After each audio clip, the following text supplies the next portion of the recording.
One of the most unsettling experiences that I've had has been being told that someone does not see race, they do not see gender, they create a meritocracy. This was something that made me feel unsafe, not seen, invalidated as a human being, and it's just created a lot of stress and tension because who I am doesn't matter and factor into the decisions that are being made. Now, I don't want them to be like, I'm racist and sexist, so I'm going to be nice to you and kind to you because you're different. But I also don't want it to be, I am blind to my biases and I will treat you differently because of who you are, where you come from, what you are, and I'm going to pretend like it doesn't have an effect on my decision-making skills. That is where the danger comes in for me, because I would almost prefer someone at the very least honor.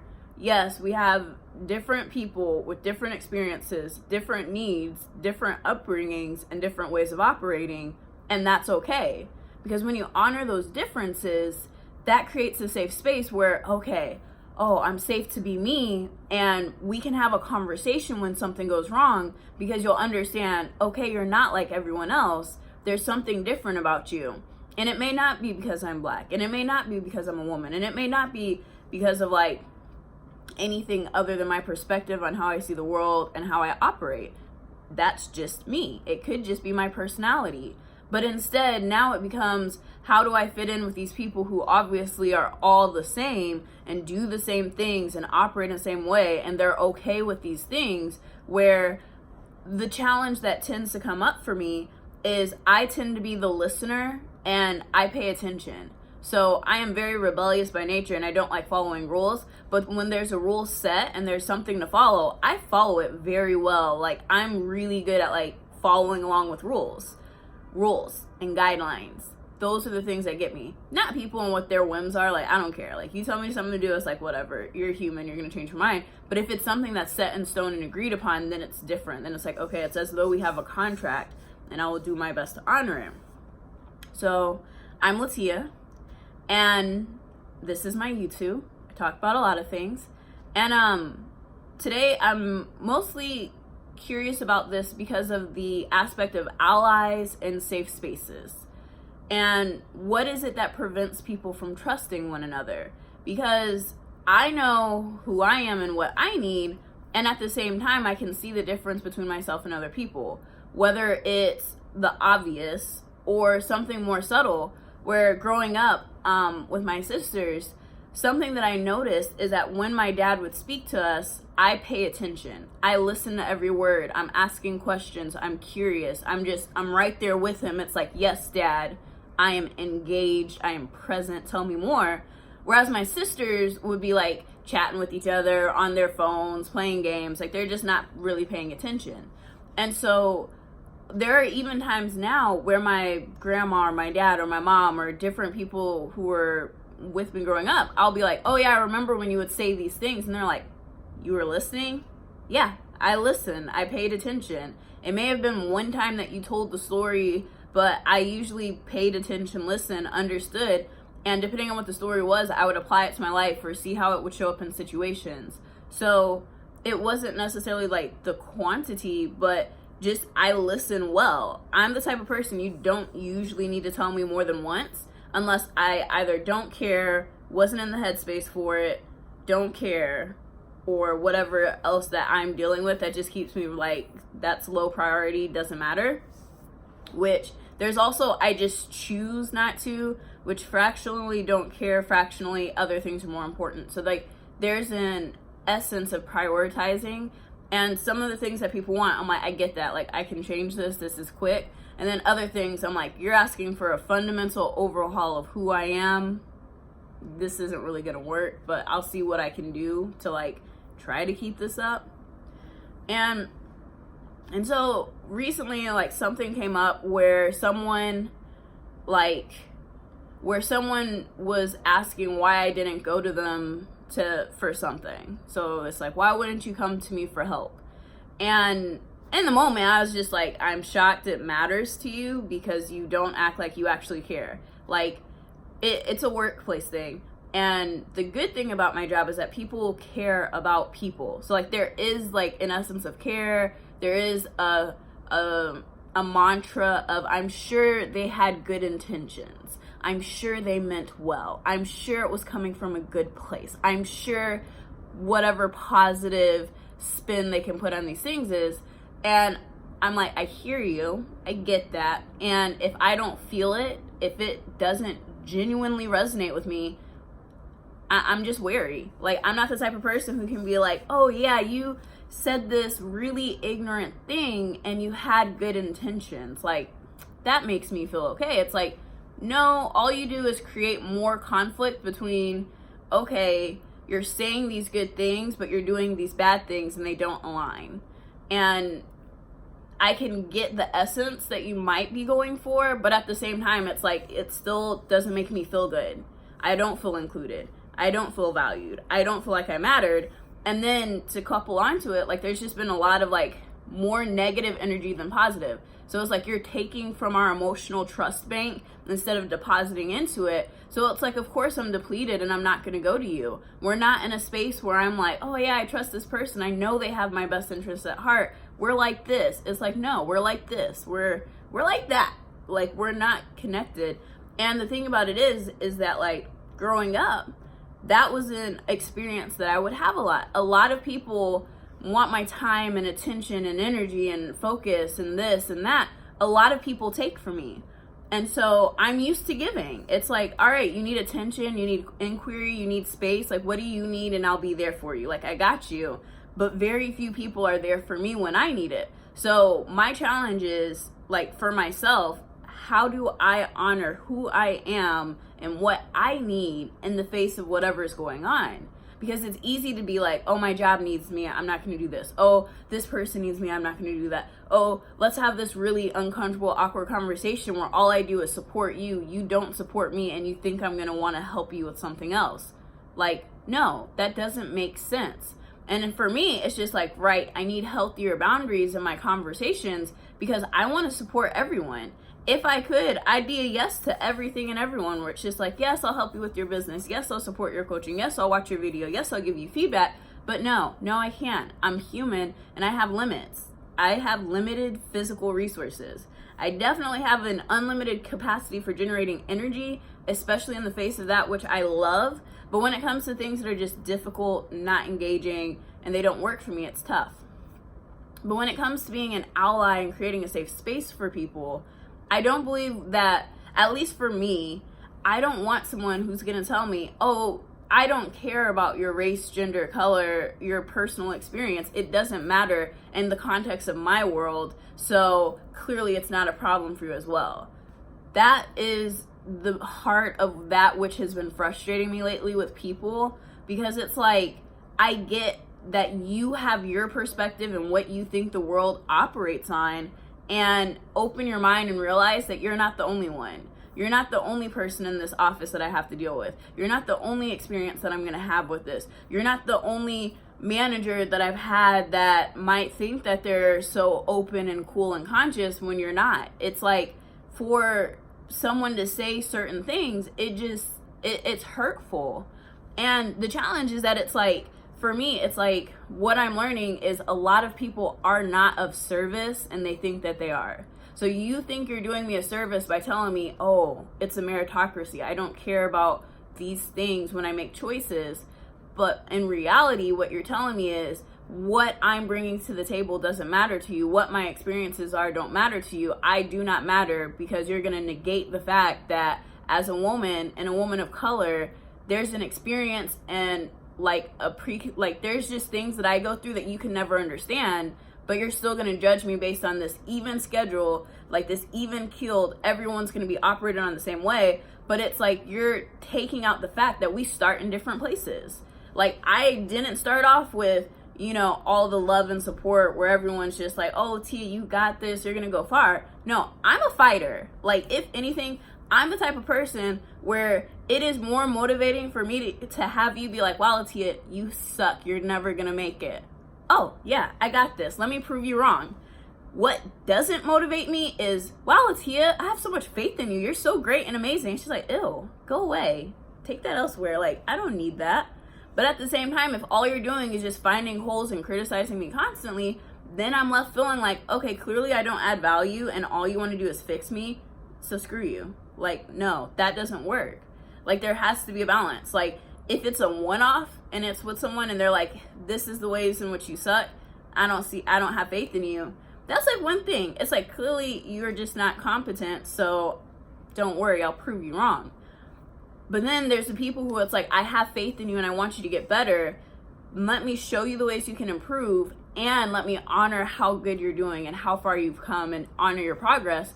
And there's just like a balance between it, because I also don't like people where I meet you for the first time, we barely talk, and you're just so gushing over me and enamored, and it's just like, okay, this is a little bit weird. Granted, I do that sometimes, but at the same time, like, I know when I do it, and I know what it is that is leading me to feel like, ooh, no, this person, I can tell. But at the same time, like, everyone has the potential to be great. I just am already aware that I have it. So I guess, like, I don't know, it's like, you're telling me stuff I already know. Like, don't gas me up. I don't need that. But I don't know, I'm human. I'm weird. It doesn't always make sense. But I do believe that if we're going to create safer spaces and build trust among people, there has to be an element of honoring. Just because I operate like this doesn't mean that you operate like that, and it doesn't mean that that's going to connect us. So for me, everyone is different. I don't care if you're only working with white men. Each one of those white men is highly likely to be very different from one to the other. There isn't just this standard of humanity where every person is this and every person is that. Now, every type A person is a little bit controlling. But that's a difference. That is, you have to understand, oh, this person's high achieving, this person is perfectionist, this person is this. You have to get to know them to understand their personality and then understand how it manifests and what trends are going on. But that's different from being like, I treat every person the same. No, I don't. I really don't. I do not. I don't even treat my siblings the same. Granted, there is a baby among my siblings. She's like 5 now, so it's like, how would I treat a 5-year-old the same way I'm going to treat a 20-something-year-old? I have 2 sisters in their 20s, a brother who just turned 16, and a baby sister. I don't treat them the same. And even between the 2 sisters in their 20s, I don't treat them the same. And it's not because I'm like, I mean, granted, part of it is because I'm like, all right, you and I groove in these areas, and you and I groove in these areas, and these are the areas I like to groove in, so we're going to groove in this a lot. And it's like, we like to groove in this, but like, you know, we'll connect as we connect. Our personalities are different, and who we are is different, and so how we interact is different, and it's not bad. Now, if I were like, I don't know, racist or something, and I'm like, oh, you who wears makeup, I'm racist against you. I'm sorry, I don't deal with people who do makeup. It's not racist, it's like prejudice if I'm discriminating, but it's like if I create a false barrier between us and then I operate based on that, that's what's the weird thing. So the even weirder thing would be if I'm like, wow, I don't like this sister and I just don't know why, and you know, do some work and you're like, oh, I just don't like people who do blah, and I'm unconscious of this bias that I've had. So now I realize that I've just been hating on her because of her makeup and I had no idea, or like whatever it may be. But it's like, not everyone has to do that work, because it's like, I could hate my sister and it doesn't matter. In this day and age, that's kind of normal. But I don't hate my sisters. I love them. They're all amazing, and my little brother is too.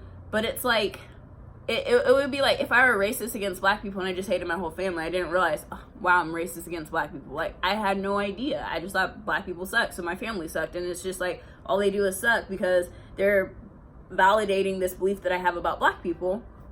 But it's not like that. Like, literally, even like the different thoughts and opinions I have on black people come from a wide variety of experiences. And I'm not even saying that, like, I don't believe that black people as a unit are bad, and I don't believe on the individual they're bad. I don't believe white people are all bad, and I don't believe individually they're all bad. I believe we have bad habits and practices that leave us lazy, and we lie to ourselves. And those delusions are where people get lost and hurt, because you thinking you're better than what you are is what's leaving other people hurt in the wake of your unthought, like, lack of thoughtfulness, lack of care, lack of attention, and lack of respect. Because like, I'd rather you come at me and be like, all right, what has it been like being a Black woman in this company as the first engineer? Like, what is it that you're experiencing and dealing with that we can have a conversation about, so we can see, is this because that's how everyone gets treated, or is this because you're a little bit sensitive and we didn't realize, or is it because we're racist and we didn't know it? Like, if we don't open the doors for some of these difficult conversations, change isn't gonna happen. And I'm not saying like go out and like attack people, definitely not, but allow them to have their experience and feel validated. Like, that's it. That makes all the difference. So I'm not trying to be like, oh, you know, this is what everyone needs. No, I don't know what everyone needs, but I do know that if you judge someone, limit them based on what you go through, and you don't give them a space where they can just be themselves and express what they need, that's going to create barriers to trust. And that's part of why we have this world where everyone's thinking they're okay and they're so conscious and so woke, and it's just like, but you're not. Because if you are so spiritually enlightened, conscious, and woke, then you could have a conversation with a person in front of you and you can understand who they are, what they are about, what matters to them, and really just be there for them instead of trying to use them to your own end. And that's where like a lot of this kind of like jumps off, is that it's like, no, honor that I'm Black, honor that I'm a woman, honor that my experience is different from yours, and then we can have some conversations and get deep, because now I feel like I'm seen, I'm heard, I am allowed to be who I am, regardless of my Blackness or my womanness or my ridiculousness, like whatever it is that it may be. And then let's create a space where everyone can feel safe and express themselves, and then get the support that they need, not that you think they need. Because like, long story short, everyone knows what they need, and everyone thinks they know what everyone else needs. So we have a bunch of arrogant people who think they know everything, going around saying stupid things to people that they don't need to say, instead of letting them be honest and honor their truth. So if I go up to you and I'm just like, you need to stop doing this, you need to stop doing that, you need to stop doing this, you need to stop doing that, and it's just like, who are you, stranger? Who are you to tell me what I need to do in my life? You don't know me. You don't know my life. You don't know my story. You don't know where I've been. And it's just like, oh yeah, facts. Tell me. Let's have a conversation. Like, let me learn your story, and then I can see your strengths and your challenges and your opportunities and what you're going through. Because now I'm related to you. I have rapport. We have a bridge between the two of us where it's like, okay, we're connected. Okay, I'm understanding. Or am I understanding? Does this resonate? You know, I feel like we don't ask people, am I understanding you? Am I aligned? Like, are we on the same page? And then we could go deeper in our conversations, because a lot of times we're just talking at each other and we're missing each other. And a lot of people don't even try. And for me, it sucks, because I like to go deep. I'm like, let's get deep in it. Let's go there. Let's understand, like, what is it that's really going on? Because like, I have friends and they do the same stuff, different day, and I'm just like, what is going on that you keep doing this thing that puts you in this situation, that this thing that you haven't dealt with keeps coming up and bothering you? And like, they don't really want to have the conversation, or they give stupid answers or shallow answers. And then when I try to put it together, they're like, oh, I don't get that. Oh, that's not adding value. And it's like, because you're not telling me anything, because you don't want to connect and you don't want to go deep, because you're shallow and kind of wasting my time and energy. And it's like, all that's going to happen is I stop caring for you and being your friends. I'm just like, oh, you're clearly not worth my time and energy. And it's like, I'm not going to make you change, but I'm not going to put up with like nonsense for too long. But I do the best that I can. I'm human. We're all human. And I feel like the need to be seen, heard, and allowed to be ourselves is just so important and fundamental to who we are. Even though once you validate yourself and you know who you are, whatever anyone else does just doesn't even matter anymore. So I hope you enjoyed this. I hope you have a good day. I hope you're able to stand up for people and give them a space to be true to them. And see you next time.